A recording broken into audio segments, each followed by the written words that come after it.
ॐ सहना भवतु सहनौ भुनक्तु सह वीर्यं करवावहै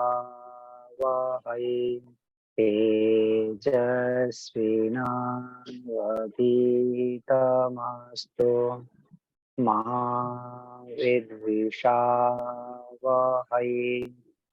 ॐ शान्ति शान्ति शान्तिः। समाधान मान भाव पुजारी योग्य मातृशक्ति उपस्थित धर्म प्रेमी सज्जन वृंद, इस समय हम योग दर्शन के भाष्य सहित कुछ विचार कर रहे हैं। महर्षि पतंजलि ऋषिकृत योग दर्शन सूत्रों के आधार पर महर्षि व्यास जी उसका व्याख्यान व भाष्य लिखे हुए हैं। तदनुसार उन संस्कृत भाष्य के अनुरूप कुछ समझने के लिए हम प्रयास करते हैं। प्रथम अध्याय प्रथम पाद समाधि पाद के सूत्र संख्या हम 24 तक कर लिए थे। यहाँ तक हम पहुंचते थे कि योग चित्तवृत्ति निरुद्ध। चित्त क्या है जाने, चित्त में वृत्तियां कैसे प्रभावित होती है, कितने प्रकार के चित्त होते हैं, 5 प्रकार के चित्त की स्थितियां और 5 प्रकार की अवस्थाएं और 5 प्रकार के वृत्तियां, प्रमाण विपर्य विकल्प आदि। फिर इन वृत्तियों को अभ्यास वैराग्य से ही रोका जाएगा। अभ्यास के परिभाषा क्या है, उसको कैसे निरंतर किया जाता है। फिर वैराग्य की परिभाषा बताते हुए 2 प्रकार की वैराग्य की बातें बताए। अपर वैराग्य छोटा वाला वैराग्य, पर वैराग्य बड़ा वाला वैराग्य। उस परिभाषा को बताते हुए जो अपर वैराग्य का फल था संप्रज्ञान समाधि, उसका भेद बताया। फिर असंप्रज्ञान समाधि की स्थिति को बताया, उस समय क्या होता है बताया। अभी उपाय को प्रारंभ किए। उस उपाय से बताना चाहे कि भाई जो असंप्रज्ञान समाधि वाले जो योगी होते हैं वो 2 प्रकार के होते हैं। उपाय प्रत्यय वाले और भव प्रत्यय वाले योगी होते हैं।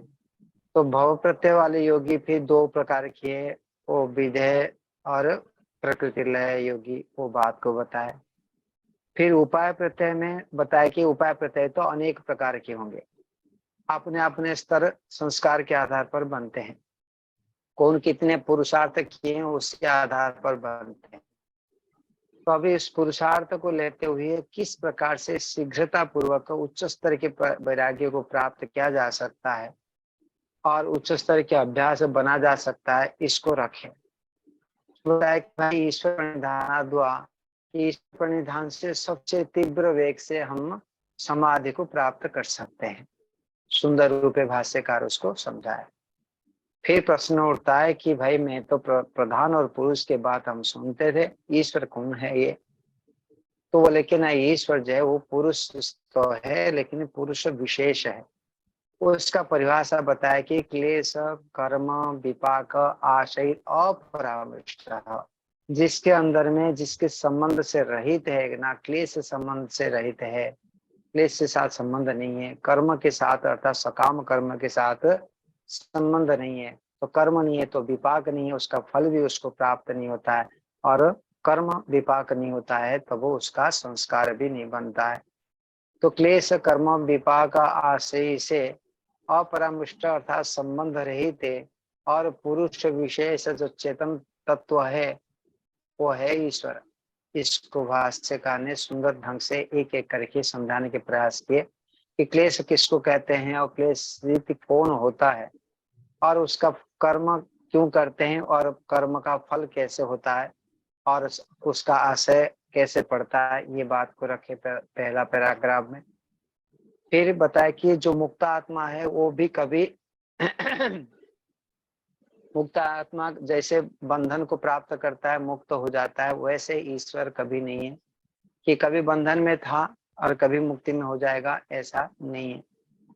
फिर बताया कि ये ईश्वर के संबंधित जो आप बातें बताए उसको प्रमाणित कैसे माने, तो बताया कि वो ईश्वर ही स्वयं प्रमाण है कि वेद का कथन से जो उससे परीक्षण करने के लिए तो वेद ही प्रमाण है, और बाकी हम अनुभूति तो कर सकते हैं। फिर उन्होंने बताया कि वह ऐश्वर्य के पराकाष्ठा है, ऐश्वर्य के अंतिम है, इसीलिए उसका नाम ईश्वर है। तो इस बात को भाष्यकार ने सुंदर ढंग से रखे। अभी हम आगे बढ़ने के प्रयास करते हैं। तो ईश्वर के स्वरूप का वर्णन इस सूत्र में करने के पश्चात तो और थोड़ा सा सूत्रकार ने इस परमपिता परमात्मा ईश्वर के स्वरूप को कहते हैं किंच और भी है। क्या है? तत्र निरति स्वयं सर्वज्ञ बीजम, सूत्र संख्या 25 तत्र निरति स्वयं सर्वज्ञ बीजम, इस सूत्र को स्थापित किए पतंजलि ऋषि। तत्र अर्थात उसमें, उसमें अर्थात ईश्वर में, निर अतिशयम, अतिशय से रहित, बढ़ती से रहित, बढ़ते बढ़ते बढ़ते बढ़ते बढ़ते बढ़ते जो अंतिम हो गया उससे और बढ़ नहीं सकता, इस वर्ष से रहित, सर्वज्ञ बीजम, सर्वज्ञता के बीज है, और निर हो गया, ठीक है। तो उसमें अतिशय से रहित, बढ़ती से रहित जो सर्वज्ञता का बीज है, अर्थात जो पूर्वोक्त ईश्वर को बताया गया था, सर्वज्ञता जो है वो अतिशय का बीज है।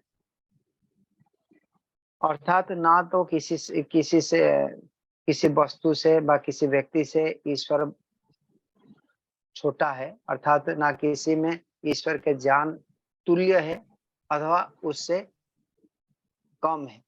अर्थात ईश्वर के किसी के पास में ईश्वर के ज्ञान के बराबर कोई हो कि ईश्वर ज्ञान से उससे बड़ा हो जाएगा, ऐसा नहीं। जैसे बीज होता है और बीज अंकुरित होता है, होते हुए बढ़ते बढ़ते बढ़ते बढ़ते बड़ा हो जाता है, और बड़ा होके एक सीमा को प्राप्त करता है, फिर वो खिन्न होता है। फिर वो बीज से ही बढ़ते बढ़ते जो सीमा अंतिम तक पहुंचता है, तो वो अंतिम स्तर है सर्वज्ञता, और बीज है जो बताएंगे भाष्यकार ने, बीज जो है प्रारंभता। तो सर्वज्ञता के बीज, पहले सर्वज्ञता के बीज ज्ञान होता है। हम प्रायतः व्यवहार करते हैं कि भाई मेरे ज्ञान सबसे उत्कृष्ट, आज पृथ्वी में जितने भी व्यक्ति होंगे उनमें ज्ञान को कोई मापने के प्रयास करे तो ये सबसे बुद्धिमान है, कह सकते हैं। तो ये बुद्धिमान के कारण से वो श्रेष्ठ है और बुद्धि में बड़ा है, कह सकते हैं मनुष्य के अंतर्गत। फिर ऐसे अनेक व्यक्तियों के ज्ञानों को मिलाते मिलाते मिलाते मिलाते हम कह सकते हैं कि ये ज्ञानों के ढेरे मात्र हो गए। ये हुई सर्वज्ञ हमारे दृष्टि में। तो ये सर्वज्ञ का बीज हुआ, जो सारे कुछ का बीज हुए। उन सर्वज्ञों के बीज का जो पराकाष्ठा है वह है हमारे लिए जो सर्वज्ञता होती है, पराकाष्ठा जो होगा, अंतिम स्थिति होगी, वो अतिशय हो जाएगा, अंतिम होगा, वो है ईश्वर। तो ये कहना चाहते हैं निरतिशयम, अर्थात जो छोटा है, अर्थात हमारे दृष्टि से जो ज्ञान के भंडार है, सभी ज्ञान जितने भी वेद उपनिषद दर्शन आदि जितने भी संसार में ज्ञान मिलता है, उन ज्ञानों को सारे मिलाते हुए जिसको कहेंगे वो सर्वज्ञता का बीज है। और उससे हमारे जो कंपेयर हुआ, हमारे जो तुलना कर पा रहे हैं, हम जो समझ पा रहे हैं, उससे बढ़कर के अंतिम जो सीमा, उससे बढ़कर के कोई नहीं हो सकता, वो है ईश्वर। तो यहाँ निर अतिशय सर्वज्ञ बीजम, ये बात को सूत्र को संक्षेप आकार में रखें कि ईश्वर से बढ़कर के कोई नहीं है, उससे कोई नहीं है, किंवा उससे अधिक कोई नहीं है। व्यास भाष्य में जो बताना चाहते हैं उसको समझने के प्रयास करते हैं। यद इदम अतीत अनागत प्रत्युत्पन्न प्रत्येक समुच्चय अति इंद्रिय ग्रहणम अल्पम बहिर इति पूर्व सर्वज्ञ बीजम एतद वर्धमानम यत्र निरतिशयम स सर्वज्ञ। पहला वाक्य में ही महर्षि व्यास जी ने सुंदर ढंग से रखने के प्रयास किए कि भूत भविष्यत और वर्तमान काल के तीनों काल में जितनी भी ज्ञान मिला, वो एक व्यक्ति से मिले कि वह अनेक व्यक्तियों से मिले, क्या बता, एक व्यक्ति से मिले कि अनेक व्यक्ति से, अर्थात अनेक ऋषि मुनियों के माध्यम से प्राप्त होता है। उन सभी के जो अतीन्द्रिय है, अर्थात तो इंद्रियों से ग्राह्य विषय हो, और अतीन्द्रिय जो इंद्रिय से अतिरिक्त वहां से संस्कारों से प्राप्त क्या हो, अनेक कालों से, जन्म से मृत्यु पर्यंत, जन्म जन्मांतर के संस्कार पड़ा हुआ है। तो इस जन्म में नहीं, पूर्व जन्म में भी जो जानकारी आपको प्राप्त हुआ था उसको ले लो। जो इंद्रियों से रहित ज्ञान है, जो वर्तमान देखते हुए, सुनते हुए, सूंघते हुए, पांचों ज्ञानेंद्रिय से ग्रहण करते हैं, उन ज्ञान से भी अतीन्द्रिय ज्ञान जो है, किसी के पास न्यून है, किसी के पास अधिक है, ऐसे सारे का ज्ञान को मिल करके जो सर्वज्ञता हम अनुभूति कर सकते हैं, मन में कल्पना कर सकते हैं, तो उस सर्वज्ञता, वही सर्वज्ञता का बीज हुआ, मूल हुआ। अर्थात जो संसार में परमपिता परमात्मा वेद के ज्ञान दिए, मनुष्य जाति के लिए ज्ञान दिए, हर सृष्टि में समान, हर मनुष्य के लिए समान, तो वो जो ज्ञान प्राप्त हुआ, वेद के ज्ञान, वह सर्वज्ञता का बीज है। अर्थात तो जो जानकारी इसको पूरा जान लेता है अच्छे प्रकार से, उसको हम सर्वज्ञता हमारे शब्द में कहते हैं, वो बीज हुआ। आगे कहते हैं वर्धमान, तो सर्वज्ञ बीजम तद तद्धि वर्धमान यत्र निरतिशयम स सर्वज्ञ। उसको बढ़ाओ, जैसे बीज अंकुर होता है, फिर पौधा होता है, फिर डाले होता है, फिर बढ़ता जाता है, बढ़ता जाता है, बढ़ता जाता है। एक बढ़ के बीज था और बढ़ते बढ़ते कितने सालों से कितने बड़ा हो जाएगा। आप बढ़ाते जाओ, इन बढ़ाते बढ़ाते एक आएगा कि और नहीं बढ़ेगा, वहां से समाप्ति को जाता है। जो सबसे आयुवान यदि हम बढ़ के पेड़ माने और वृद्धि होते होते विस्तार होता है माने, तब भी उसका भी कुछ ना कुछ काल होता है। तो हर पौधे व पेड़ों का जो बीज से अंकुरित होते हुए बड़ा होता है, वो उसका एक सीमा आता है, इसके बाद वो बूढ़ा हो जाता है, मर जाता है पेड़। न्यून होते हुए वो एक सीमा आता है, उससे और नहीं बढ़ सकता। तो इस बात को समझाने के लिए व्यास ऋषि ने बताया कि इस बढ़ता बढ़ता जितने जो उसका बढ़ते बढ़ते अंतिम पराकाष्ठा आ जाएगी, अंतिम सीमा आ जाएगी, वो जो प्राप्त हो जाता है, पराकाष्ठा को जो प्राप्त हो जाता है, उसका नाम कहे सर्वज्ञता। शब्द क्या रखे कि सर्वज्ञ बीजम तद वर्धमान तत्र निर अतिशयम स सर्वज्ञ। तो जो अतिशयता को प्राप्त करेंगे वो है सर्वज्ञ। अस्ति काष्ठ प्राप्ति ही सर्वज्ञ सर्वज्ञ बीजस्य संति स स स अतिशयत्वात् परिणामवत् इति। तो हर वस्तु के पराकाष्ठा को प्राप्त होने के लिए छोटे से बढ़ते बढ़ते बढ़ते बढ़ते वो अंतिम स्तर में जाके वो एक सीमा में, जैसे सीमा में पहुंचता है, जो इसकी परिमाण है। अर्थात तो अपने तुला में जो कोई वस्तु है उसको और बढ़ाए, मिट्टी के लोंदा ले लिए, उन लोंदा में और मिट्टी डालेंगे, थोड़ा बड़ा हो जाएगा, और लोंदा डालेंगे और बड़ा हो जाएगा, और डालेंगे बड़ा हो जाएगा, और बड़ा और बड़ा और बड़ा। तो बड़ा हो के जैसे वृद्धि होता है, इस प्रकार से परिमाण के समान, आकार के समान जैसे वृद्धित्व को प्राप्त करता है, तो उसी प्रकार से पराकाष्ठा को प्राप्त होता है। अर्थात वही पदार्थ बढ़ते बढ़ते जो पराकाष्ठा को प्राप्त हुआ, उसको तो हमने सर्वज्ञ कहा जाता है। बढ़ते बढ़ते बढ़ते बढ़ते जो पराकाष्ठा प्राप्त होगा उसको कहेंगे हम सर्वज्ञ। तो और जो बढ़ता हुआ सर्वज्ञता का जो बीज है वो पराकाष्ठा को प्राप्त होता है। आगे बताते हैं कि पराकाष्ठा को प्राप्त होता है, अस्थि पराकाष्ठा प्राप्ति सर्वज्ञ बीजस्य संति अतिशयत्वात् परिणामवत् इति। यत्र काष्ठा प्राप्ति ही ज्ञानस्य स सर्वज्ञ। तो जो काष्ठा प्राप्ति अंतिम सीमा का प्राप्ति ज्ञान का, वह है सर्वज्ञता। तो सर्वज्ञता उसको कहते हैं कि जिसका जो बढ़ते बढ़ते बढ़ते बढ़ते पूरा अंतिम तक पहुंच जाता है। स च पुरुष विशेष ईश्वर, उस पराकाष्ठा जो सर्वज्ञ है वही पुरुष विशेष ईश्वर है। तो क्या हुआ, तो सर्वज्ञता का बीज जो है वो बढ़ते बढ़ते जो न्यून अधिक को संभव होने के कारण बनता है, और बढ़ते बढ़ते एक स्थिति को आ जाता है जिसका और बढ़ता नहीं है।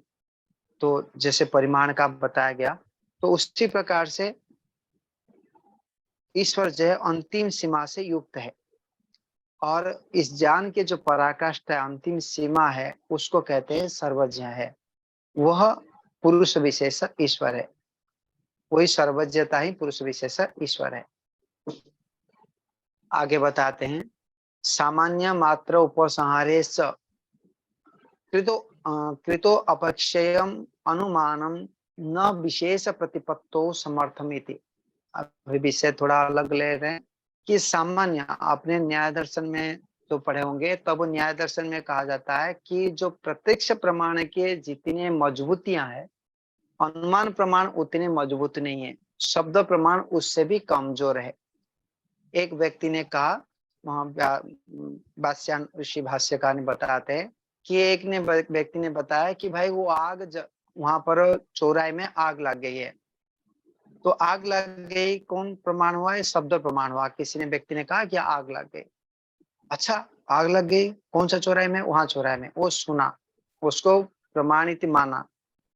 फिर वो मुंह देखता है, वो चौराहे की ओर देखने के प्रयास करता है, देखता है तो धुआं दिखाई देता है दूर से।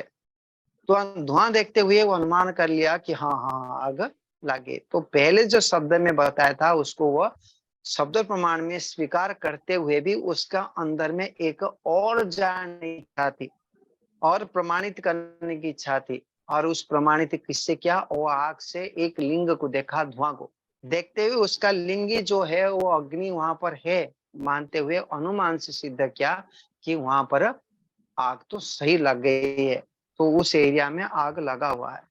फिर वहां से भागते हुए वो चौराहे की ओर जाता है। जाते हुए जब देख लेता है, उसको तृप्त हो जाता है कि हाँ इतने घर जल गया, इतने दुकान जल गया, इतने जो हानि हुई, इतने वेग से जल रहा है, वो देख रहा है। तो जब सुना था वो भी प्रमाण था, जब वो अनुमान किया वो भी प्रमाणित हो कि आग जल रहा है बोल के, परंतु उसको देखने के बाद तृप्त होता है। तो वहां न्याय दर्शनकार कहते हैं कि इन प्रमाणों में प्रमाणित होते हुए भी जो मजबूत दृढ़ रहता है वो प्रत्यक्ष प्रमाण होता है।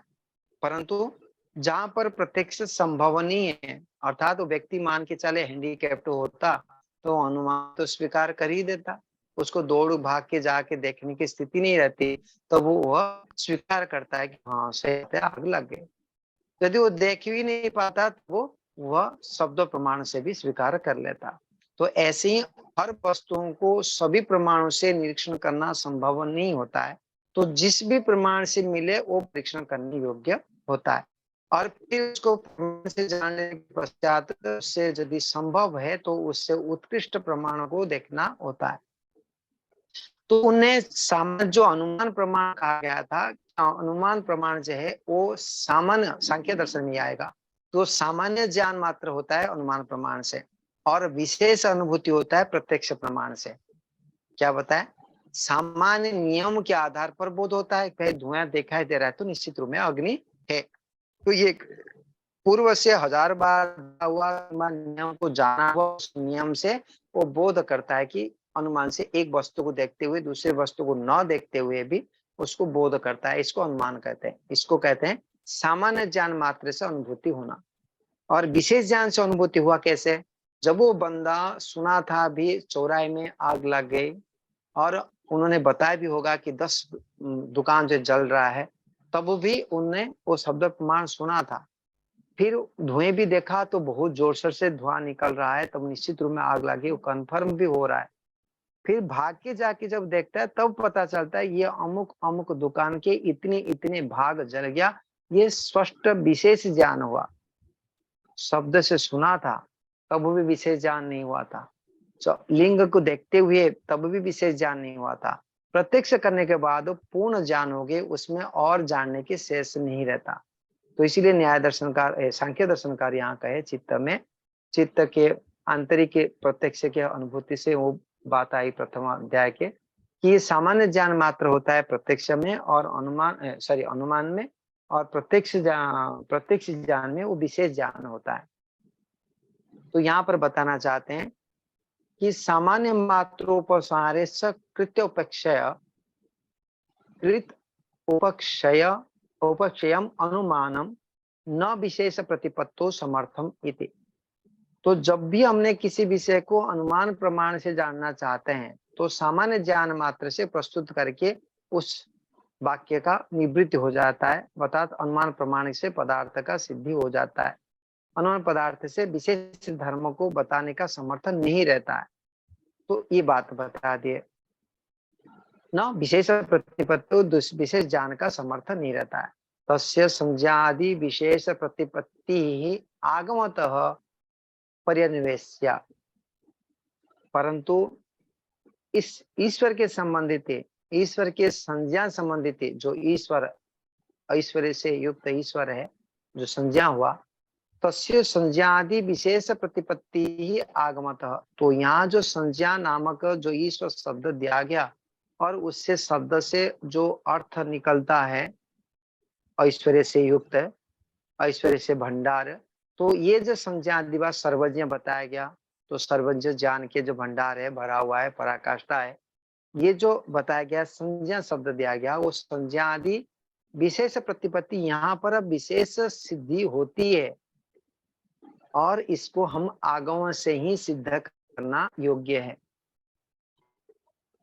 अर्थात ये कहना चाहते हैं कि जो अनुमान प्रमाण से कमजोर, अनुमान प्रमाण से सामान्य ज्ञान होते हुए भी हम ईश्वर के, जो अनुमान प्रमाण से ज्ञान हो गया कि ईश्वर है, तो ये ज्ञान होने के कारण से उसके कथन, जो ईश्वर के कथन, जो वेद आदि शास्त्र है कि ईश्वर के जो संज्ञा है, उन संज्ञा विशेष से और शब्द ज्ञान आगम प्रमाण से हम उस संज्ञा संबंधित जो तत्व है, वस्तु है, उसको हम आगम प्रमाण से प्राप्त कर लेना चाहिए, उसको क्या बोलते हैं, स्वीकार कर लेना चाहिए। ठीक है, एक वस्तु को जब उस कहानी को, उस घटना को देखिए, जब वो शब्द प्रमाण से किसी ने कहा कि चौराहे में आग लग गया था, इस बात को उन्हें शब्द से सुने परंतु स्वीकार नहीं किया, फिर इधर उधर देखा, देखने के बाद सामान्य जानकारी हो गया कि हाँ आग सही लग गई, तब वो अभी शब्द प्रमाण सही हुआ कि नहीं, जिन्होंने बताया वो आप तो हुए कि नहीं, वो जिन्होंने बताया वो सही बताया, ये स्पष्ट हो गया। तब वो शब्द प्रमाण से वो जितने भी बताया था, 5 घर जल गई थी, जो भी बताया वो सत्य स्वीकार कर लेना चाहिए। तो उसी प्रकार से यहाँ पर कहते हैं, जब अनुमान से सामान्य ज्ञान का बोध हो जाता है कि संसार में जितनी भी जानकारियां हैं, उन जानकारियों का पराकाष्ठा ईश्वर है, तो जानकारी तो अनुभूति करते हैं, उसका जो अंतिम सीमा है वो ईश्वर है, सर्वज्ञ ईश्वर है। इस अनुमान से भी हम शब्द प्रमाण का स्वीकार कर देना चाहिए कि शब्द से, आप तो प्रमाण से व आगम प्रमाण से ये सिद्ध होता है। क्या है सिद्ध होता है? तस्य आत्म अनुग्रह भावे अपि ही भूत अनुग्रह प्रयोजनम ज्ञान धर्म उपदेशेन कल्प प्रलय महाप्रलयेषु संसारिणः पुरुषानुद्ध अनुरधिष्यामि इति। तो यहाँ कहना चाहते हैं उस ईश्वर का जो अपना स्वार्थ तो नहीं है, वो अपना अनुग्रह भावेना अपि, तो उस ईश्वर का अपना कोई स्वार्थ न होते हुए भी प्राणी मात्र से अनुग्रह करते हुए, अर्थात दया करते हुए, उस दया करना ही उसका प्रयोजनम। जब कोई पूर्ण होता है, उसको और किसी को आवश्यकता है क्या? कोई एक बलवान है तो कमजोर व्यक्ति से कोई आशा करता है क्या? वो कामना करना जरूर नहीं है। जो पूर्ण है, सर्वज्ञ है, वो दूसरे वस्तु से जानने की इच्छा कोई करना जरूर नहीं है। और इसलिए और क्या होगा, जो दूसरे व्यक्ति को देखते हुए उसके पास सामर्थ्य होता है, तो सामान्य आकार में उसके प्रति उसके पास भी होना चाहिए, ये करुणा दया के भाव होता है। ऐसे ही परमपिता परमात्मा के पास में वो पूर्ण है, कोई कमी नहीं है उसके पास में। तो इसलिए वहां पर उनका जो ज्ञान है, जो भाव है, वो भाव क्या होता है, जो कर्म करते हैं, जो भावना है, वो सारे हम जीवात्मा के अनुग्रह के लिए ही प्रयोजन है। अर्थात संसार को उत्पन्न करना, इस संसार की रचना करना, इस साधनों को प्रदान करना, मन बुद्धि अहंकार आदि देना, इंद्रिया आदि प्रदान करना, इन जीवात्मा के प्रति अनुग्रह दया करते हुए दे रहे। इसलिए कहा गया है ईश्वर का ये प्रयोजन है कि जीवात्मा के प्रति दया अनुग्रह करे। तस्य आत्मा अनुग्रह भावे अपि अनुग्रह भूतानुग्रह प्रयोजनम। ठीक है, तो भूतों का जो प्राणी का अनुग्रह करना उसका प्रयोजन है। फिर आगे बताते हैं ज्ञान धर्म का जो उपदेश के द्वारा कल्प प्रलय और महाप्रलय सु, कल्प प्रलय मतलब यहाँ पर एक कल्प प्रलय की बात आता है और महाप्रलय। तो जो कल्प मतलब वो किसी कारण से किसी एक कल्प का, एक भाग का, एक विभाग का विनाश हो जाना, और महाप्रलय अर्थात सृष्टि का संपूर्ण रूप में नष्ट होना। तो कहा जाता है अनेक शास्त्रों में कि महाभूतों में से एक महाभूत डिस्टर्ब हो गए, वायु नष्ट हो गया कि वायु बिगड़ गया, कि आकाश बिगड़ गए, कि अग्नि बिगड़ गए, किसी भी एक महातत्व बिगड़ जाता है सृष्टि में, तब वो सारे महातत्व बिगड़ जाते हैं। फिर सृष्टि उस जगह के जो सृष्टि है, रचना है, वो नष्ट भ्रष्ट हो जाता है। जैसे कि शरीर है, इस शरीर में अग्नि तत्व भी है, जल तत्व भी, तो आकाश तत्व भी है, पृथ्वी तत्व तो है ही।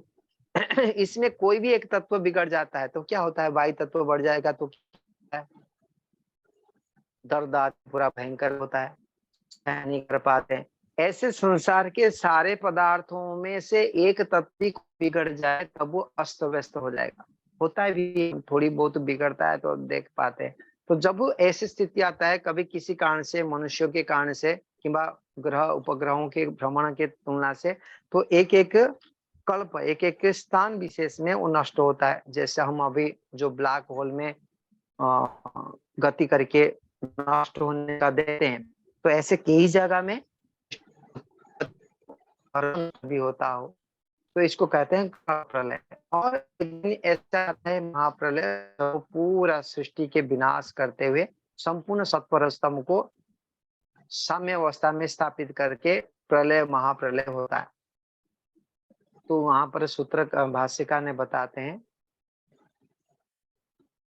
प्रयोजनम। फिर आगे बताएं ज्ञान धर्म उपदेशे न कल्प प्रलय महाप्रलयसु संसाराणि पुरुषानु अनुबंधयिष्यामि इति। तो ईश्वर संकल्प करता है कि सांसारिक लोगों का मैं उद्धार करूं। ये कल्प महाकल्प पर्यंत ये ईश्वर ज्ञान आदि पदार्थ को देते हुए इन सांसारिक वस्तु, सांसारिक लोगों का मैं उद्धार करूं, पुरुष के प्रति मैं दया करते मैं उद्धार करूं, इसका उस ईश्वर का प्रयोजन है। देखिए परमपिता परमात्मा कितने हमारे प्रति दयालु है। सांसारिक पिता जो होते हैं कि माता होते हैं, पारिवारिक के संबंधित व्यक्ति होते हैं, तो एक बार कुछ गलत कार्य करते हैं तो वो उसको डांटते हैं, बताते हैं, बार बार गलत कार्य करने के पश्चात उपेक्षित कर लेते हैं, छोड़ दिया जाता है। और तो ईश्वर है, कभी नहीं छोड़ते हैं, कल्प बार बार सृष्टि उत्पत्ति करते हैं, विनाश करते हैं, उत्पत्ति करते हैं, विनाश होता है। ये कई जो प्रलय होता रहे, फिर भी मनुष्य को उद्धार करते हुए मुक्ति तक पहुंचाने के लिए ये रचना करते रहते हैं, करते रहते हैं। तो ऐसे हमारे सहयोगी परमपिता परमात्मा जो सर्वत्र परिपूर्ण व्यापक रूप में सर्वज्ञ रूप में यहाँ विद्यमान है। तो यथाच उत्तम, इसलिए कुछ विद्वान कोई कहा है, जो कहा जाता है आदि विद्वान निर्माण चित्तम अधिष्ठाय कारुणात भगवान परम ऋषि परम ऋषि ही आसुरहे जिज्ञासमानाय तंत्रम प्रोवाचेति। तो किसी ने ऐसा कहा है कि जो आदि विद्वान भगवान सर्वज्ञ परमपिता परमात्मा है, सृष्टि प्रारंभ में ज्ञानवान कौन थे? ईश्वर ही थे। तो ये सर्वज्ञ परमपिता परमात्मा जो भगवान सर्वज्ञ है, जिस ज्ञान से मनुष्य को विद्वान बनाया गया, ठीक है, आदि विद्वान निर्माण चित्तम अधिष्ठाय करुणात, करुणा से जो हम भगवान बने, भगवान अर्थात ऐश्वर्य से युक्त बने सर्व, तो उससे फिर ऋषि और उस ज्ञान को हमने जाने और उससे क्या हुआ, कारुणात भगवान परम ऋषि ही आसुरे जिज्ञासमानाय तंत्रम प्रवोचते। तो जीवात्मा के लिए ही तो ये तंत्र का अर्थात शास्त्र का रचना किए हैं। तो ज्ञान से मनुष्य को विद्वान बनाया जाता है और ज्ञान से ही सुसज्जित करते हुए उस करुणा से ही उस जिज्ञासा भाव जीवात्माओं के लिए वेद ज्ञान भी प्रदान करते हैं। ज्ञानाय उनके लिए तंत्रम अर्थात वेद को प्रवोचते प्रवोचित किया गया है। तो यहाँ पर भगवान ऋषि ईश्वर को ही कहा गया है। तो जो आदि विद्वान भगवान और जो सर्वज्ञ और ज्ञान से भरपूर है, तो उन्होंने ही इस मनुष्यों को विद्वान बनाया गया है और ये सृष्टि प्रारंभ से ही ज्ञान को सुसज्जित करते हुए जो जिज्ञासमान व्यक्ति है उनको ये तंत्र का प्रवोचत और उसको प्रदान किए हैं दिया गया है। तो कुल मिलाकर के इस सूत्र के अर्थ बताना चाहते हैं, परम पिता परमात्मा सर्वज्ञ है, सृष्टि प्रारंभ में वेद के ज्ञान उनको प्रदान किए हैं, हमारे को दिए। उस ज्ञानों से आज हम जो सर्वज्ञता का अनुभूति कर पाते हैं और उस ये बीज रूप है, उसका पराकाष्ठा जो है वो ईश्वर है, जो अतिशय से पूरा समाप्ति के सीमा से युक्त है, वो ईश्वर है। तो सूत्र संख्या 26 में ये बताना चाहेंगे अभी उस ईश्वर के जो सर्वज्ञता है वो किस प्रकार से है। ईश्वर के संबंधित ही सूत्र संख्या 26 में बताते हैं, स एष पूर्वेशम अपि गुरु हो कालेन अनवच्छेदात। वह यह जो पूर्वेशम उत्पन्न सभी गुणों के मेरे गुरु जी हैं। स्वामी पूज्य स्वामी विवेकानंद जी, स्वामी विवेकानंद जी के भी गुरु जी है। पूज्य स्वामी सत्यपति जी, स्वामी सत्यपति जी भी गुरु जी है। पूज्य स्वामी क्या नाम, ब्रह्ममुनि जी, ऐसे गुरु जी के गुरु जी लेंगे, दान जी के गुरु जी, ऐसे ऐसे करके चले। तो वो बताते हैं पूर्वेशम गुरु, जितने भी हमारे गुरु रहे उन गुरुओं का भी गुरु पूर्वेशम अपि गुरु कालेन अनवच्छेदात, काल के द्वारा अनवच्छेदात छेद अर्थात छिन्न खंडोति मृत्यु की प्राप्त नहीं होने से, अर्थात जो सर्वज्ञ ईश्वर है तो ऐसे नहीं है कि कोई बीच में उत्पन्न हो कि सर्वज्ञ बन गया हो, ऐसा नहीं है। वह ईश्वर वो कालों से भी छिन्न है, किसी काल में उत्पन्न हुआ है ऐसा नहीं है। सृष्टि प्रारंभ में ऋषि मुनि बनने, वो हमारे गुरुजी के गुरुजी के गुरुजी बने, पर उनके गुरुजी जो वेद के ज्ञान देने वाले जो अनादिकाल से हैं, तो वह गुरुजी, जिस गुरुजी का कोई काल से छिन्न हो जाए, जैसे हमारे गुरुजी है उनके गुरुजी नहीं है, उनके गुरुजी नहीं है, वो कुछ काल के लिए थे। ऐसे ईश्वर किसी काल में काल से छिन्न होने वाला नहीं है, अर्थात उस गुरु का कभी मृत्यु नहीं होता है, उस परम गुरु का कभी मृत्यु को प्राप्त नहीं होता है, वो काल से छिन्न भिन्न नहीं होते, काल उसको अतिक्रमण नहीं कर सकता। कुछ काल में काल के लिए वो सर्वज्ञ है ऐसा नहीं कह सकते। भाष्यकार कहते हैं, पूर्व ही गुरवः कालेन अनवच्छेदान्ते यत्र अवच्छेदार्थेन कालो न उपवर्तते स एष पूर्वेषामपि गुरुः। वह जो पूर्ववर्ती जो गुरु है, गुरु के गुरु के गुरु के गुरु, जो अंतिम गुरु है, गुरु के जो काल में अवच्छिन्न होने होते हैं, वो काल के द्वारा छिन्न भिन्न नहीं हो सकते। और बताते हैं उस अवच्छेद का जो छेदन होना है, अवच्छेद अर्थेन कालो न अपवर्तते, और काल जहाँ प्रवृत्ति नहीं होता है वह ही वो पूर्ववर्ती गुरुओं का भी गुरु है। स एष पूर्वेषामपि गुरु यथा अस्य स्वर्गस्य आदौ प्रकर्षगत्या सिद्धः तथा अतिक्रांत स्वर्गादिषु अपि हि प्रत्येतव्य प्रत्येतव्य। अर्थात जो यथा अस्य स्वर्गस्य आदौ, अर्थात सृष्टि, स्वर्ग मतलब यहाँ सुख विशेष स्थान नहीं, यहाँ पर सृष्टि के कहा गया। अर्थात जो सृष्टि के प्रारंभ से, स्वर्गादो जो सृष्टि के प्रारंभ हुआ, आरंभ से जो सिद्ध था कि सिद्ध था, प्रकर्ष गत्या सिद्ध या प्रागत्या में प्राप्ति अर्थ होगा, सिद्ध तथा अतिक्रांत स्वर्गादिषु अपि ही। तो ये इसी प्रकार से जो सृष्टि के प्रारंभ से लेकर, इस सृष्टि के प्रारंभ से जो था, पहले से सिद्ध था, और बाद में भी वो सृष्टि समाप्त हो जाए तब भी रहेंगे। तो अतीत में था और बाद में भी रहेंगे। वो उनको कोई इससे स्वर्ग के उसको अतिक्रांत करके काल आ जाए ऐसा नहीं है। तो उस उत्कृष्ट ऐश्वर्य से युक्त परमपिता परमात्मा, तो सृष्टि, इस सृष्टि में जैसे आरंभ में सिद्ध है, सिद्ध थे, उसी प्रकार से अतीत सृष्टि में भी ऐसे ही है। पूर्व से सृष्टि में ऐसे हैं। उनको कोई सृष्टि के काल में कोई व्यक्ति विशेष में कोई खंडित नहीं कर पाता। ये पूर्व गुरुओं का गुरु भी वही है, हम जीवात्मा के गुरु वही है। तो ईश्वर के ज्ञान हमको किस प्रकार से प्राप्त होता है? तो सृष्टि प्रारंभ से प्राप्त हुआ। तो जितने भी वैज्ञानिक बने कि जो भी आज ज्ञान के आधार पर भिन्न भिन्न स्तर है, उसका सारे आदिमूल परमात्मा ही है।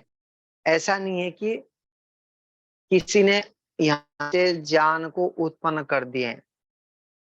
न्याय दर्शन में एक तर्क की बात आता है, वो तर्क को बताते हैं जो हुआ है, दो तीन ज्ञान को जो जानकारी थोड़ी बहुत था, उन जानकारियों को मिला करके जो नूतन ऊहा उत्पन्न होता है, और उस ऊहा से तर्क को उत्पन्न किया जाता है, उसको तर्क कहते हैं।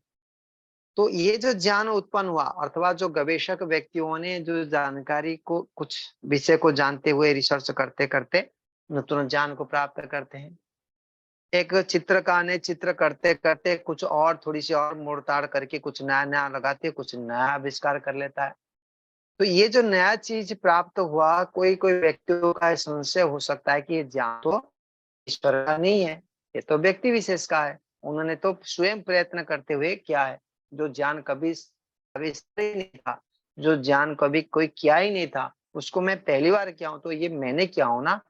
तो ईश्वर का, उसका आदिमूल ईश्वर नहीं हो सकता। तो ऐसा नहीं है। वैदिक धर्म की मान्यता के अनुसार जो कुछ ज्ञान हमारे संस्कार आधार पर मन में रहता है, तो वो संस्कार ऑटोमेटिक नहीं पड़ता है, ज्ञान के आधार पर पड़ता है। तो ज्ञान किसी से सुना हुआ हो, किसी से देखा हुआ हो, अनुभव किया हुआ हो, तब ही अनुभव के आधार पर संस्कार पड़ता है। उन संस्कार का उद्बोध, तो थोड़ी सी भी संस्कार हो, उस संस्कार को उद्बोध चार प्रकार से होता है, हेतु फल आश्रय आलम्बन। तो उन आलम्बनों को स्थिति में रखने से वो पूर्व संस्कार उभरता है। क्योंकि बिना ज्ञान से, बिना अनुभूति से संस्कार नहीं पड़ता है। तो किसी भी विषय के ज्ञान के बिना हम नैतिक प्राणी होने से दूसरे के द्वारा ही ज्ञान को प्राप्त करते हैं। तो परमपिता परमात्मा वेद के माध्यम से हमको अनेक से वही ज्ञान देते देते वो ज्ञान हमको दे रहे हैं। जितने जो ज्ञान दिए उतने ज्ञान से ही उस सृष्टि के रचना, सृष्टि के संबंधित ही जानकारी कर सकते हैं। कोई नया नया चीज का खोज कर सकते हैं, कोई वह उत्पन्न कर सकते हैं, ना कि बाहर के ज्ञान अपने उत्पन्न कर दिए, ये संभव नहीं है। इसलिए जितने भी ज्ञान हमारे पास में है आज, जिसके कारण से हम विद्वान या बुद्धिमान कहते हैं, उन ज्ञान का आदि मूल हम नहीं है। ये ज्ञान अपना नहीं है, दूसरे किसी का है, वो है ईश्वर का है। तो ये हमको समर्पण भाव उत्पन्न करना इस प्रकार से जरूरी है कि जो कुछ हमारे पास में है, धन संपत्ति आदि को बनाने वाला ईश्वर, उसको प्रयोग करने की विधि बताने वाला ईश्वर, और उन विधियों से सुख प्राप्त होना, अनुभूति जो हो रही है, जो नया नया जानकारी हो रही है, उन जानकारियों का भी आदि मूल ईश्वर है। तो ईश्वर हमारे आदि गुरु है, गुरुओं का भी गुरु है, वो गुरु है। तो संसार में आज अनेक प्रकार के गुरु दिखाई देते हैं, तो गुरुओं का क्या लक्षण होना चाहिए? तो उस गुरु को जो मानता है वो लक्षण उसका होना चाहिए। मेरे भाई कौन होना चाहिए? मेरे पिता को जो पिता मानता है वो मेरे भाई है। नहीं तो यदि पिता नहीं मानता है तो उसको हम भाई जैसे नहीं कहते हैं। जो गुरु अपने गुरु, जो गुरुओं का गुरुओं को गुरु मानता है, तब ही वो गुरु हो सकता है। ये स्वीकार करने योग्य। तो ईश्वर को, ईश्वर के अनुकूल आचरण करता है, ईश्वर के आदेशों को पालन करता है, ईश्वर की उपासना करता है, सर्वोपरि मानता है, उसको कम से कम हम गुरु मान सकते हैं, मार्गदर्शक मान सकते हैं, क्योंकि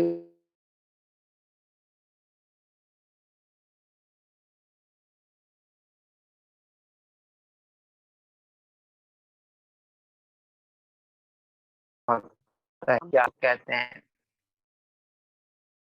कि वाच्य वस्तु, दूसरे होता है कि वाचक वस्तु।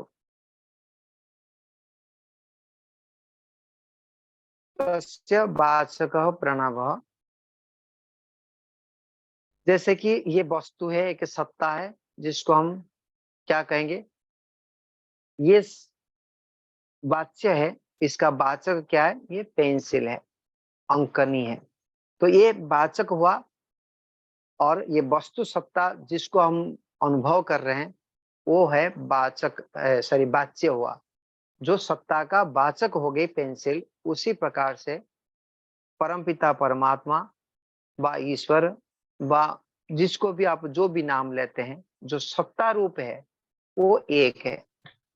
उसको बुलाने के लिए कुछ भी कह सकते हैं, जैसे इसको मैंने पेंसिल कहा, अंकनी कहा।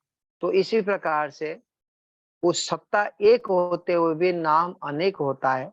उसी प्रकार से परमपिता परमात्मा एक सत्ता है, और उसका वाचक क्या है? वो कहते हैं इसका वाचक प्रणव अर्थात तो ओम है। भाष्यकार कहते हैं वाच्य ईश्वर प्रणवस्य, वाच्य ईश्वर का जो प्रणव का, किम अस्य संकेत कृतम वाच्य वाचकत्वम अतः प्रदीप प्रकाशवत अवतिष्ठ अवस्थितम इति। तो संशय उठाते हुए बताते हैं, तो ईश्वर और जो प्रणव का जो वाच्य वाचक संबंध है, ये संकेतकृत है अथवा प्रदीप प्रकाश के समान, प्रदीप और प्रकाश के समान अवस्थित है। प्रदीप स्वयं प्रकाशित है, और उस प्रकाश से ही प्रदीप का बोध होता है। वो प्रकाशक भी है, वो प्रकाश स्वरूप है, और उसको स्वयं ही प्रकाशित करता है। मैं प्रदीप हूँ, मैं दीपक हूँ। उस दीपक को किस प्रकार से दिखाता है? वो दीपक के प्रकाश से ही दिखाता है। तो दिखाने वाला भी प्रदीप है, और प्रकाश, प्रकाश भी प्रदीप है। तो इसी प्रकार से जो ईश्वर है, किम, वह ईश्वर जो है वो प्रदीप और प्रकाश के समान, अर्थात प्रकाश के समूह ही प्रदीप है। और प्रदीप के सत्ता जो है, जो प्रकाश है की सत्ता जो है, वो दीपक में अंदर है। तो ये बताना चाहते हैं प्राणम और ईश्वर के जो वाच्य वाचक संबंध है वो संकेत कृत है। जैसे कि हम कहते हैं कि ये कागज है, किसी ने संकेत कर दिया कि इसको कागज कहते हैं, इसको टेबल कहते हैं, इसको पेंसिल कहते हैं। हमारे माता पिताजी ने कह दिए कि ये तेरे पिता है, ये तेरे भाई है, ये हमारे घर है, उसको हमने स्वीकार किया। क्योंकि वो संकेत से बताया गया, इसको ये कहते हैं, इसको ये कहते हैं बेटा, ये फैन है, ये कुर्सी है, ये टेबल है, ये संकेत करके बताया गया। अमक वस्तु, इसका नाम ये, इसको कहते हैं संकेत। दूसरे होता है कि वो संकेत संकेत में होता है अथवा प्रदीप एवं उसके प्रकाश के समान अवस्थित है, उसी में ही स्थित है। वो प्रकाश भी और प्रदीप भी, जिसको प्रदीप प्रकाशों के समूह को ही प्रदीप कहते हैं, उसी प्रकार से उस ईश्वर का कहने का अर्थ है कि उस ऐश्वर्य के युक्त चीजों को ही ईश्वर कहते हैं। उस समझ में आने के प्रयास करते हैं, जैसे कि संज्ञा द्वारा ही वस्तु का बोध हो जाना, और दूसरे होता है कि संज्ञा से हमको संकेत रूप में बताना। माता पिता ने जब बताया कि बेटा ये कुर्सी है, ये पुस्तक है, उस समय पुस्तक किसको कहते हैं वो बात नहीं थी, वो संकेत रूप में बताया गया, इसको तू पुस्तक मान, इसको पुस्तक बोल, ये सांकेतिक हुआ। और जो बुद्धिमान बनते हुए पिता किसको कहते हैं, ईश्वर किसको कहते हैं, पुस्तक किसको कहते हैं, वो धातु रूप से हम जान लिए कि संज्ञा पुस्तक है, उसका अर्थ ये है, इसका मतलब इस गुण वाला चीज को पुस्तक कहते हैं। पिता पाति रक्षण के कारण से जो रक्षा करता है उसको पिता कहते हैं। ये जो शब्दों से अर्थ निकला तो इसको कहते हैं, उस शब्दों में ही उस गुणों का भरा पड़ा है, उस गुणों का आधार बना हुआ है। तो ऋषि कहते हैं यहाँ पर, किम अस्य संकेतेन वाच्य वाचकत्वम अथ प्रदीप प्रकाशवत अवस्थितम इति स्थितो अस्य वाचकस्य वाच्यस्य वाचकेन स संबंध। बता रहे कि यहाँ ये तो सही है कि यहाँ पर वाच्य ईश्वर का जो वाचक प्रणव है, ओम है, इसका संबंध पहले से विद्यमान है। जो संकेत से बता चुके हैं वो संकेत से विद्यमान है, वो संबंध है, ससंबंध है, वाचक न ससंबंध। और संकेत तो ईश्वर से स्थितम एव अर्थम अभिनयति, और इस संकेत से ईश्वर के साथ विद्यमान संबंध को ही बतलाया गया है। ये सर्वज्ञ वाला, सर्वव्यापक वाला, चेतन वाला, ये गुण वाला जो सत्ता है उसको ये ईश्वर कहते हैं, अर्थात इसको ईश्वर कहते हैं, इसको ओम कहते हैं, जो भी। तो इस तो कहा गया ईश्वर के साथ विद्यमान जो गुणों का संबंध से ही उसको बतलाया जाता है कि अमक सत्ता का गुण ये है।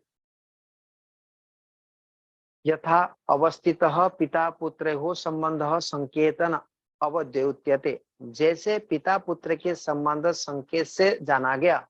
माता जी ने संतान को, शिशु को कहे बेटा ये तेरे पिता है, तब वो ये पिता को हमको पहचान कर दिए, इसका मुंह काल ऐसे वाला, रूप वाला, ऊंचाई वाला, ऐसे जो सत्ता है, उस सत्ता मेरे पिता है। ये माता जी ने कहे, हमने स्वीकार किया। इसको कहते हैं संकेतिक, अंगुली दिखाकर बताना, संकेतिक करना। तो संकेत कर दिए ये पिता बोल के। तो जिस प्रकार से पिता पुत्र को पहले विद्यमान जो संबंध है उसको संकेत करते हैं, पहले संबंध है, हम जानने से पहले ही ये मेरे पिता है, जो पिता माता जी को पता था, और उसको संकेत करके बता दिया ये तेरे पिता है। तो उसी प्रकार से, जिस प्रकार से पिता पुत्र संबंध संकेतन अवद्योत्यते, अयम अस्य पिता अयम अस्य पुत्र इति, ये तेरे पिता है और तू इनका पुत्र है। तो इसी प्रकार से सर्गांतरेषु अपि ही वाच्य वाचक सत्यो अपेक्ष्य तथा एवं संकेत क्रियते। तो इसी प्रकार से ही परमपिता परमात्मा सृष्टि प्रारंभ में हर वस्तु को संकेत करके बताया, ये सूर्य है, ये पृथ्वी है, ये वायु है, ये अग्नि है, ये खाने का चीज है, ये नहीं खाने का चीज है। तो हर विधि को, हर वस्तु को, हर क्रियाओं को बोध कराने वाला, संकेत रूप में बताने वाला ईश्वर है। तो बता दिए स्वर्ग सृष्टि प्रारंभ में किए। तो सम प्रतिपत्ति ही नित्यतया नित्य शब्दार्थ संबंध इति आगमिक प्रतिजानाति। तो इस प्रकार से व्यवहार से जो परंपरागत हमको एक के बाद दूसरे के बाद तीसरी बार चौथे गुरुओं के द्वारा आया, इसी वाचकत्व संबंध हुआ, इस प्रकार से नित्य है। जो इस आगम प्रमाण से रूप में, शब्दार्थ संबंध रूप में वेद के माध्यम से जाना गया। तो जो आगम से मानने वाला कहते हैं वो भी नित्य संबंध रखने वाला है। अर्थात वेद में जैसे कहा गया कि ये सूर्य है, तो संकेत करते हुए वो लिखा गया ये वेद सूर्य जो उताप देता है, जो सूर्य के चारों तरफ पृथ्वी घूमता है। तो इन बातों को पहले संकेतिक करते हुए उसको शास्त्र में व वेद में कहा गया है। तो इस वेद नित्य है, वो शाश्वत ज्ञान भी नित्य है, इसलिए नित्य होगा। संप्रतिपत्ति ही नित्यतया नित्य, वो नित्य ही सर सृष्टि में समान ही होता है। वो और जो शब्दार्थ शब्द के साथ अर्थ का जो संबंध है, इति आगमिक है, ये शब्द की प्रमाण हो, शब्द की प्रमाण ऐसे अभी हमको जानना चाहिए, प्रतिजानाति जानना चाहिए। तो शब्द प्रमाण को अवमानना नहीं कर सकते। उन शब्द प्रमाण से ईश्वर का जो स्वरूप कहा गया वो पहले से अनादि सृष्टि आरंभ से ईश्वर ने संकेत रूप में बता चुके हैं और वो परंपरागत हमको प्राप्त हो रही है। तो इसलिए पहले विद्यमान को हमको संकेत से जाना जाता है। अभी गुरु जी ने कहा है कि ऐसा ईश्वर है जो तेरे अंदर में बाहर में विद्यमान है, तो इसको हमको स्वीकार करना हुआ। तो ये सांकेतिक जानकारी हुआ। और ये संबंध अर्थ के साथ नाम का जो संबंध है वह ऐसे ही परमपिता परमात्मा का जो मुख्य नाम है, जो मूल नाम है, वो ओम है। ये बात को इस सूत्र में रखें। तो ये कहने का क्यों तात्पर्य है वो आदि आदि हम विचार करेंगे आगे। तो ईश्वर के अनेक गुण हैं, उन गुणों को आधार पर परमपिता परमात्मा का मुख्य नाम ओम कहा गया। और उस ओम शब्द का, यौगिक शब्द का अर्थ जो गुण आदि निकलेगा, जैसे सत्यार्थ प्रकाश के प्रथम समास में लिखा हुआ है, वो सारे ईश्वर को ही बोध कराता है।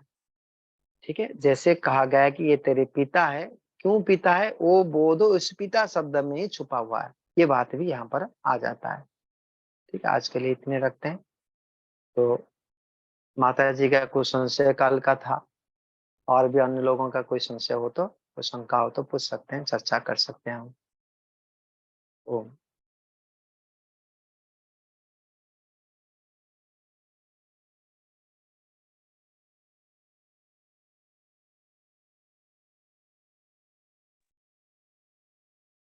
जी, चंद्रकांता बहन जी आ जाए, उनका कुछ प्रश्न तो पूछ ले।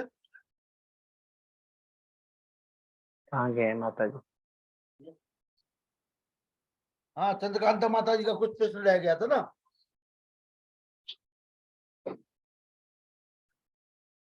हाँ, अनम्यूट नहीं हुआ। हाँ, पूछिए। हाँ जी। हाँ, आचार्य जी सादर नमस्ते। नमस्ते माता जी। हमारे प्रेम भाई साहब ने एक 2 प्रश्न पूछे थे, एक वो रह ही गया और वही मैं पूछ रही हूँ कि सूत्र संख्या 4 में, एक सेकंड। हाँ जी, सूत्र संख्या 4 में बताया गया है कि वृत्ति स्वरूपम इति इतरा इतरेशम, हाँ हाँ, इतरत्र। इतरेशम, हाँ हाँ हाँ जी, तो मनुष्य अपने आप को वृत्तियों के समान, अपने आप को वृत्ति ही समझने लग जाता है या वृत्तियों के समान समझता है? हाँ। तो जैसे कि आप आत्मा। अभी हाँ, जैसे अभी हम अपने को क्या समझते हैं, अभी मैं आपको बोलूं, मैं जैसे बताया आपको संबोधन क्या माता जी बताया, तब वो हमको लगता है ना मैं माता हूँ और हाँ जी। मैं एक महिला हूँ कि मैं इतने उम्र की हूँ, मैं हाँ ऐसा जी। हूँ ऐसा हूँ। ये जो लग रहा है ये किस आधार पर लग रहा है? क्योंकि मैंने बोला और अपने आपको अपने शरीर को देखे हुए है कि मैं ऐसे 6 फीट का हूँ, 5 फीट का हूँ, कि इतने हाइट का हूँ, मैं ऐसा हूँ ऐसा हूँ। ये जो लक्षणों को हमने जो जान रहे हैं, अनुभूति कर रहे हैं, उसी को ही अपना स्वरूप मान रहे वर्तमान ना। मैं अनुस्वरूप आत्मा हूँ ये मानते हैं? नहीं मान रहे ना। मैं एक महिला हूँ, मैं यहाँ पर रहता हूँ, मेरे ऊंचाई इतनी हाइट वाला है, मेरे उम्र इतने हो चुका है, ये सारे वाला हम मानते हैं ना अपने आप को। परंतु हम नहीं मान रहे कि मैं आत्मा हूँ, मैं अणु हूँ। जो स्वरूप मानने वाला, जो मेरा स्वरूप जो है, उसको हम जानते हैं, फिर कि मानते नहीं है। वर्तमान स्थिति में। समझ में आ रहा है माता जी? तो ये हाँ स्थिति जी, हाँ होता है जी। कि जब भी यथार्थ स्वरूप में हम बोध अपने आप को नहीं करेंगे, तब वो जैसे वस्तु को देखते हैं उसी प्रकार से अपने बुद्धि को भी उसी प्रकार से ढालते हैं। कोई एक कलाकार लोगों ने कोई फ़िल्म देख लो, कोई ड्रामा, कोई थिएटर में हमने देख रहे हैं, तो उसमें कोई रोने की दृश्य चल रहा है, तो उस कला के साथ हम घुसते हुए अपने को भी उस प्रकार से मानते हुए हम रो पड़ते हैं। कोई हँसता है, हँसाता है, हँसने वाला तो स्क्रीन बाहर में, उसको देखते हम हँस पड़ते हैं। अर्थात उस अंग के, उस वृत्तियों के समान अपने को बोध कर लेते हैं। तो ये बात बताते हैं, जब हम ध्यान नहीं करेंगे, ईश्वर की उपासना नहीं करेंगे, यथार्थ में जीने की इच्छा नहीं करेंगे, खुला-सा रख लिए मन को, तो जैसे मन में वृत्तियाँ आएगी, तो उस वृत्तियों के समान ही अपने को मानते हैं। तो ये बात को बताते हैं कि एकाग्र अवस्था और निरुद्ध अवस्था के अतिरिक्त समय में, समाधि काल के अतिरिक्त समय में वृत्ति सारूप्यम इतरत्र मतलब भिन्न समय में वृत्ति सारूप्यम वृत्ति के समान हम अपने को समझते हैं। जैसे वर्तमान समझ रहे हैं कि मैं बड़े विद्वान हूँ, मैं पुरुष हूँ, मैं वक्ता हूँ, मैं बोल रहा हूँ, जब आप सुनते हैं, मैं श्रोता हूँ। ऐसा तो है ही नहीं आत्मा। ना आत्मा विद्वान है, ना आत्मा 5 फीट वाला है, ना आत्मा महिला है, ना पुरुष है, ना बूढ़ा है, ना बूढ़ी है, ऐसे कुछ है ही नहीं। तो इस प्रकार से जो मानते हैं, ये वृत्ति के सारूप्यता से माना जाता है। ठीक है? धन्यवाद दादा जी। असत्य में हम जीते हैं। एक प्रकार के असत्य आचरण में हम जी रहे हैं। जीवन हमारा पूरा इस प्रकार से चलता है, यदि हम ईश्वर को और आत्म स्वरूप को छोड़ के व्यवहार करते हैं। इसका मतलब आम हम व्यवहार ऐसे ही करते हैं वृत्तियों के अनुसार। हाँ, वो हो रही है। सभी हो जैसे रहा है बोलते हमेशा सभी चोर है, निरंतर। ऐसे हाँ, सभी झूठे हमने तो झूठे-झूठे चलता है। परंतु यथार्थ रूप में ऐसा नहीं है। तो योगी व्यक्तियों के लिए तो मैं आत्मा हूँ और परमात्मा सर्वोपरि है, मैं आत्मा हूँ, ईश्वर का अधीन हूँ। ये संसार साधन मात्र है, इन संसार के साधन को लेते हुए व्यवहार कर रहा हूँ। ये भाव रहना चाहिए योगी व्यक्ति को। ठीक है? धन्यवाद। और कोई प्रश्न? किसी का कोई प्रश्न तो पूछ लीजिए। आइए प्रेम प्रकाश शास्त्री जी। हाँ, नमस्ते जी।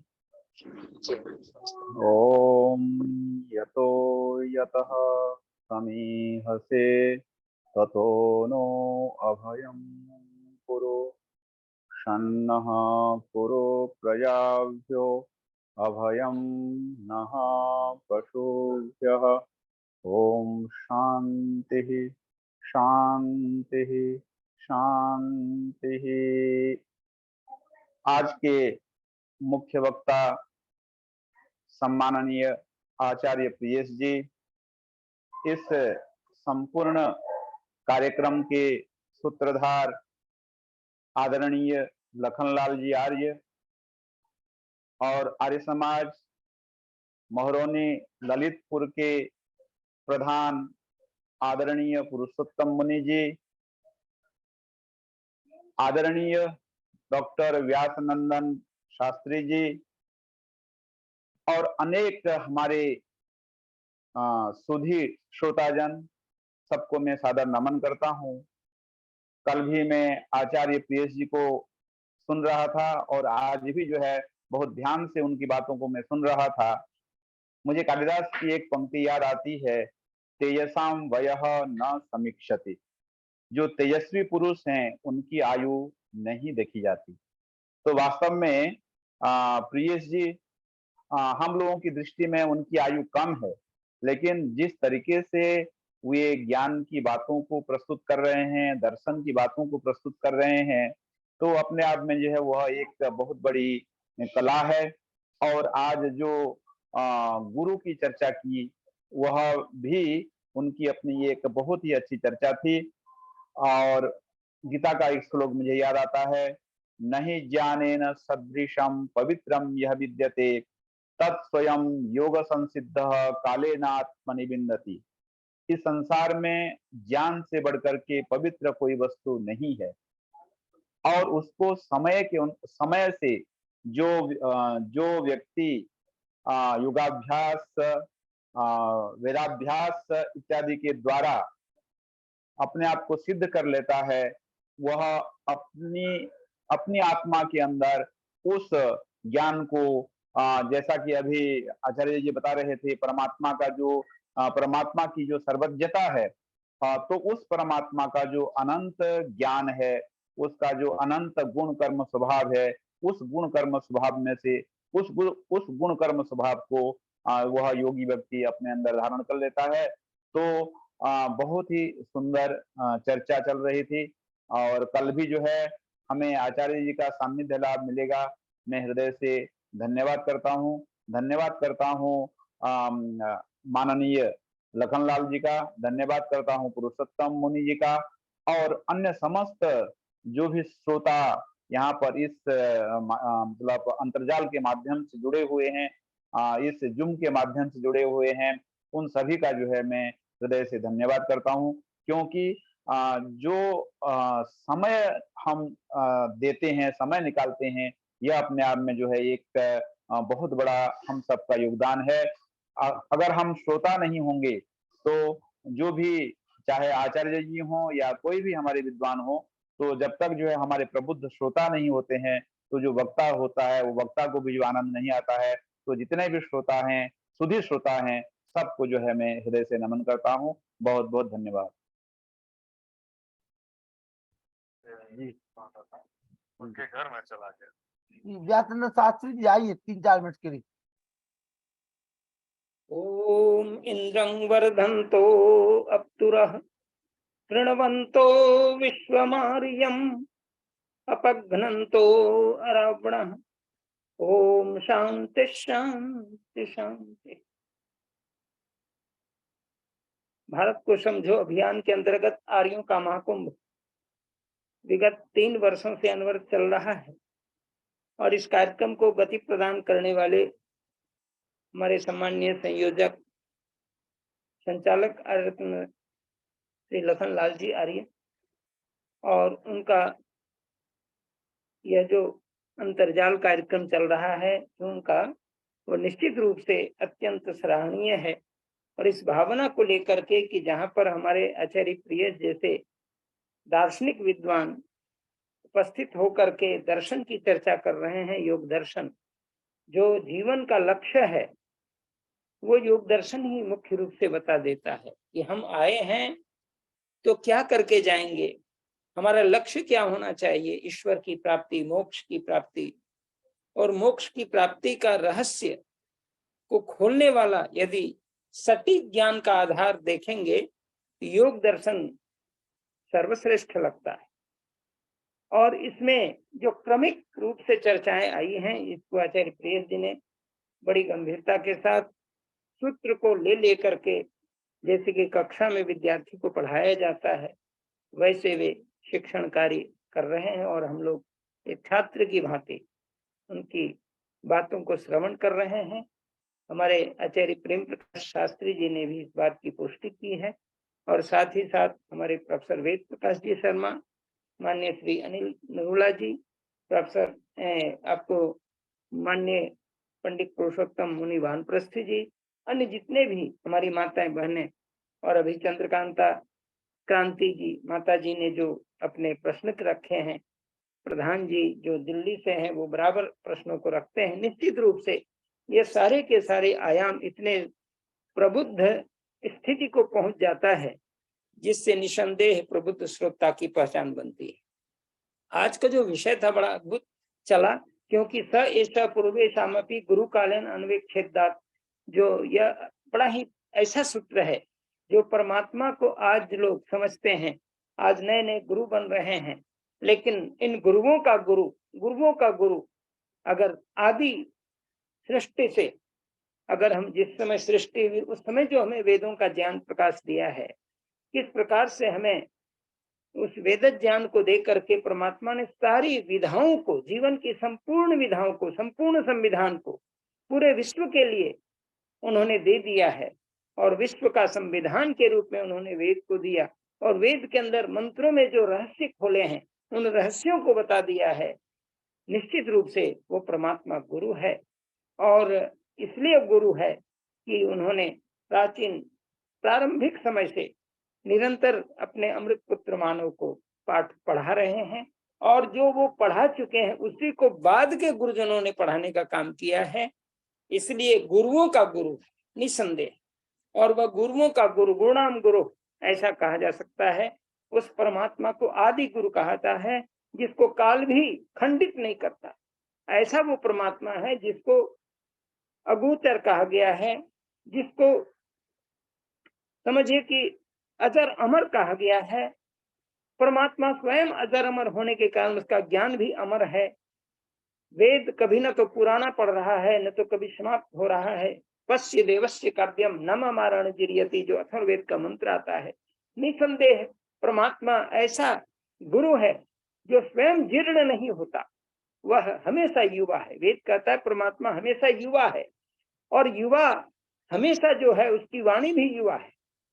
वो वेद उनका कभी पुराना नहीं होता, उनका ज्ञान कभी पुराना नहीं होता। ठीक उन्हीं विद्याओं को लेकर के हमारे ऋषियों ने ऋतंभरा बुद्धि का प्रयोग किया है, और अपनी ऋतंभरा प्रज्ञा को योग दर्शन के सूत्रों में, या सांख्य दर्शन के सूत्रों में, या न्याय दर्शन के सूत्रों में, वैशेषिक दर्शन के सूत्रों में, वेदांत दर्शन के सूत्रों में लगा लगा कर ऋषियों ने कितना बड़ा उपकार किया है। इस वेद की विद्याओं को सूत्रवत अनुभव करके, उसको संस्कृत में व्याख्या करके, सूत्रवत बना करके, और महर्षि वेदव्यास जैसे विद्वान ने संस्कृत में व्याख्या करके, और हमारे दार्शनिक विद्वानों ने भी संस्कृत में व्याख्या करके अपने जीवन में इस रूप को घटा दिया है। और महर्षि देवध्यान जी महाराज ने न केवल पढ़ा अपितु जीवन में घटाया, और जीवन में घटा करके उन्होंने हर प्रकार की स्थिति को देखा। किन्हीं प्रकार की वृत्तियों ने उन्हें परेशान नहीं किया है। वो बिल्कुल आत्मचित्त होकर के वो निरंतर जो परमात्मा को आदि गुरु जो वेद कह रहा है या दर्शन कहते हैं, वो निश्चित रूप से उस सत्य को स्वीकार कर चुके थे। इसलिए परमात्मा के जो आदि गुरु का ज्ञान वेद है, उस वेद को ही उन्होंने प्रमाण कोटि में रखा है, और स्वतः प्रमाण कोटि में रखा है। इसलिए उन्होंने नियम बना दिया कि वेद सरस्वती विद्याओं का पुस्तक है। वेद का पढ़ना पढ़ाना और सुनना सुनाना सब आर्यों का परम धर्म है। यदि वेद नहीं होते तो दर्शन कहाँ से आते। वेद को ही हमारे वैदिक ऋषियों ने, गुरुओं ने उसको संचालित किया है, और गुरु शिष्य परंपरा से वेद आज भी है और आगे भी रहेगा। ये जो परंपरा है, इस परंपरा को जो ढो रहे हैं वो निसंदेह परमात्मा को गुरु, आदि गुरु मानते हैं। और जो आदि गुरु है, उस योग का भी आदि गुरु यदि खोजा जाए तो परमात्मा हिरण्यगर्भ, वेद के अंदर आया कि हिरण्यगर्भ समवर्तताग्रे भूतस्य जातः पतिरेकासित सौदाधार पृथ्वीं द्यामुतेमान कस्मै देवाय हविषा विधेम। वो परमात्मा योग का आदि गुरु है। वो निसंदेह हिरण्यगर्भ जो परमात्मा का नाम है, वही नाम योग प्रारंभिक योग के जो ऋषि हैं, या यूं कह लीजिए कि परमात्मा ही उस योग का दृष्टा और सृष्टा रहा है। उसी को हमारे वैदिक ऋषियों ने, योग दर्शनकार महर्षि पतंजलि ने और उसके पूर्ववर्ती बहुत सारे आचार्यों ने योग को सिद्ध किया हुआ है। क्योंकि ये सृष्टि 1,97,49,125 वर्ष हो रही है ये सृष्टि। और मनुष्यकृत अगर मानवीय सृष्टि को देखा जाए, वेदोत्पत्ति सृष्टि को देखा जाए, तो 1,96,08,53,124-25 वर्ष गुजर रहे हैं। निसंदेह इतनी पुरानी थाती को आज कोई गणना में नहीं रख सकता। ये गणनाएं हम लोग संकल्प के माध्यम से आज भी सुरक्षित किए हुए हैं। और यह भी एक गुरुओं का, गुरु का जो सत्य ज्ञान वेद है, उसको हम स्वीकार कर रहे हैं, सत्य को स्वीकार कर रहे हैं। और परमात्मा का नाम क्या है, जिसको बार बार यह कहा गया कि तस्य वाचक प्रणव, जो हम लोगों ने आज श्रवण किया है, निसंदेह तस्य वाचक प्रणव, उसका वाचक नाम ओम ही। इस सत्य को हम लोग श्रवण कर रहे थे। ओम को बिना वाचन किए, बिना बोले हम ब्रह्म से नहीं जुड़ सकते। अनेक नाम परमात्मा के हैं। 100 नामों की व्याख्या महर्षि दयानंद सरस्वती करते हैं। और वेदों में जितने देवता के मंत्र आए हैं, मंत्रों के अंदर जो देवता है वो परमात्मा वाचक विषयों का वर्णन है। निसंदेह ऐसे ऐसे विषयों को लेकर के अनेक नामों की चर्चा आई है। लेकिन क्या सुंदर ऋषियों का अद्भुत खोज कि केवल ओम को जपने से सभी नाम उसमें लग जाते हैं। कितना बड़ा उपकार है उस महान आदि गुरु परमात्मा का, जो यह कहते हैं कि अनेक नामों के झंझट में व्यक्ति पड़ेगा तो वह एक न एक नाम को वह छोड़ ही देगा, क्योंकि वह सीमित शक्ति वाला है, जीवात्मा सीमित शक्ति वाला है। इसलिए वह ब्रह्मा को जपता है तो विष्णु छूट जाता है, विष्णु को जपता है तो महेश छूट जाता है, महेश को जपता है तो गणेश छूट जाता है, और गणेश को जपता है तो शुक्र और शनि छूट जाते हैं, शनिश्चर छूट जाते हैं। जिसको जपता है एक छूटता चला जा रहा है, क्योंकि उसके पास न तो समय है इतना, न तो उनके पास वह इतनी प्रखर बुद्धि है कि एक साथ वह सब नामों को भज सके। ऐसा कोई मनुष्य हुआ ही नहीं जो एक साथ सब नामों को कितना जपेगा। लेकिन परमात्मा की कितनी बड़ी दया और कितना बड़ा उपकार हम सबों के ऊपर है कि उन्होंने कह दिया तस्वाचक प्रणवः। ऐसा योग दर्शनकार महर्षि पतंजलि बना रहे हैं। और उसके पहले ओम कृतवस्मर वेद कहता है, ओम कृतवस्मर क्लिबे स्मर कृतज्ञ स्मर।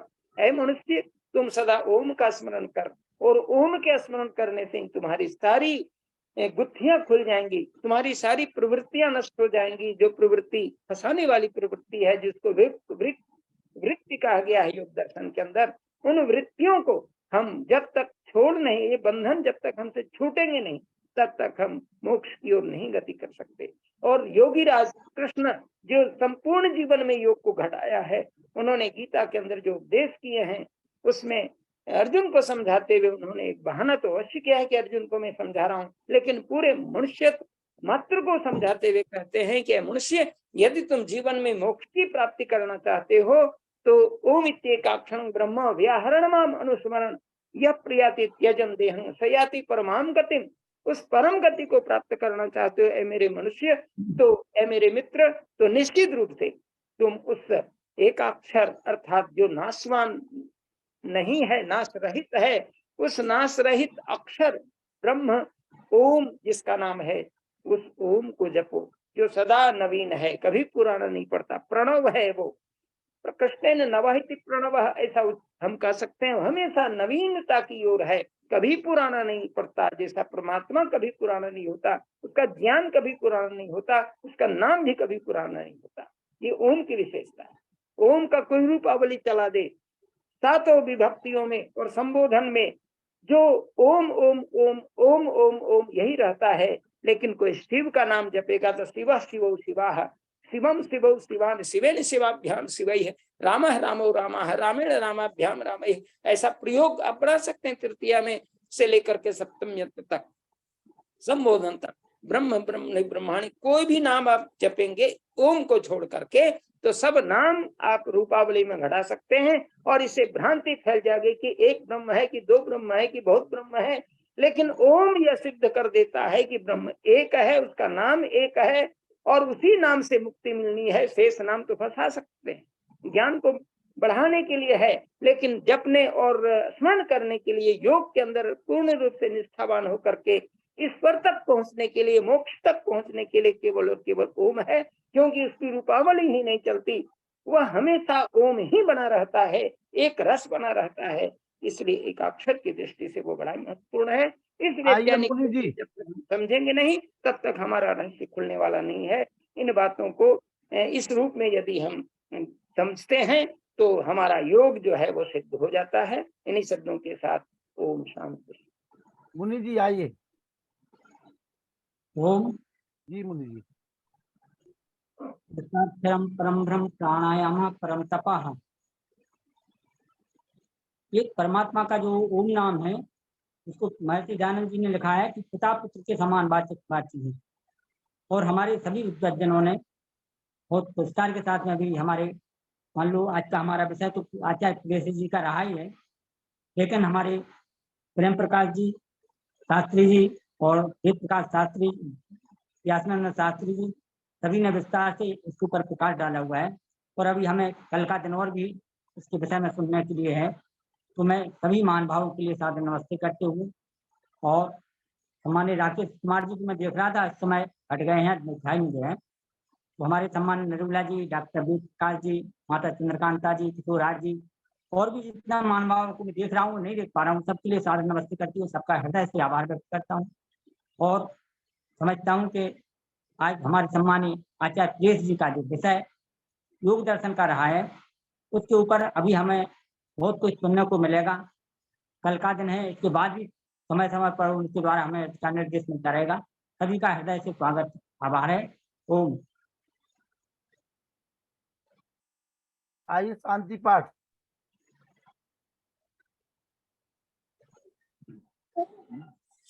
ओम द्रौ शांति अंतरिक्ष शांति पृथ्वी शांति राप शांति रौषधय शांति वनस्पतय शांति वृक्ष देव शांति ब्रह्म शांति सर्व शांति शक्तिरेव शांति धाम शांति रेव। ओम शांति शांति शांति। जो बोले सोने सत्य सनातन वैदिक धर्म की जय, गुरुवर विद्यानंद की जय, योगेश्वर महर्षि दयानंद की जय, अधिराजा पुरुषोत्तम श्री रामचंद्र की जय, योगेश्वर श्री कृष्ण चंद्र की जय, पंडित लेखराम की जय, स्वामी श्रद्धानंद की जय, स्वामी आत्मानंद की जय, भारत माता की जय, गौ माता की रक्षा हो करनो, हर समाज बजाए, देश की ज्योति जलती रहे, ओम झंडा ऊंचा रहे, हरियों के महाकुंभ भारत को समझो अभियान की जय, परम धनी ओम। बैठक अभिवादन, सबको नमस्ते जी, ओम सभी नमः, good night, thank you. Good night thank you कब से बोलने लगे गाओ? रेहान यार गुड नाइट कि नहीं कहना है? रेहान इधर आओ। दया से दर्जा बुला रहा है। आज के बाद गुड नाइट नहीं बोलोगे वरना तुम्हारा नंबर खत्म हो जाएगा यहाँ पे। गुड नाइट नहीं अच्छा, बोलता। बालक को थोड़ा पहले बुला लिया करे, उसकी Good स्वाद night, करने दीदी। लगती है, दौड़ के आता है वो। ज्यादा एंथुसियास्टिक नहीं हो रहा। Good night. दौड़ के आता है तो उसकी हपाई चलने लगती है। बोलो नमस्ते जी बोलो। नमस्ते। नमस्ते। हाँ गुड नमस्ते नाइट बेटा, बोलना अपन को है ना। माननीय व्यासन शास्त्री जी के लिए, माता जी के लिए, रूला जी और ईश्वर देवी आदि तो सब, ब्रह्म प्रकाश शास्त्री जी और लखनलाल जी, सभी के लिए सादर नमस्ते। नमस्ते। ओम सर्वेभ्यो नमः। जय हो गुरु जी की, जय हो गुरु जी की। नमस्ते जी, शुभ रात्रि, कल मिलते हैं।